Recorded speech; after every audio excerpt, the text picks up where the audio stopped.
আমি এমন এক এলাকা থেকে নির্বাচিত হয়ে এসেছি যেই এলাকাটি জকিগঞ্জ এবং কানাইঘাট। এই জকিগঞ্জ সর্বপ্রথম পাক হানাদার থেকে মুক্তি লাভ করে 21শে নভেম্বর, এবং ওই 21শে নভেম্বর বিকাল 4 ঘটিকার সময় শহীদ রাষ্ট্রপতি জিয়াউর রহমান সাহেব করিমগঞ্জ হয়ে এই জকিগঞ্জের কাস্টম দিয়ে জকিগঞ্জে প্রবেশ করেন। এবং জকিগঞ্জে প্রবেশ করার পরে এই জকিগঞ্জে মুক্তিযোদ্ধা যারা ছিলেন ইনাদের একজনের মাধ্যমে ওনাকে শালুটিকর পর্যন্ত পৌঁছে দেওয়া হয়। অতএব দুঃখের সাথে বলতে হয়, এখন পর্যন্ত জকিগঞ্জকে প্রথম মুক্তাঞ্চল হিসাবে সরকারিভাবে ঘোষণা দেওয়া হয় নাই।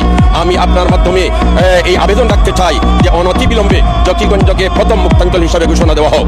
মাননীয় স্পিকার, সাথে সাথে 22শে নভেম্বর কানাইঘাট বিজয় হয়েছে হানাদার বাহিনী থেকে। এই যুদ্ধে আপনি নিজে অংশগ্রহণ করেছিলেন। আপনি কিন্তু কানাইঘাটের দিকে ভারত থেকে ঢুকে আপনি আটগাম আসছেন, তারপরে শালুটিকর হয়ে আপনি হরিপুর গেছেন।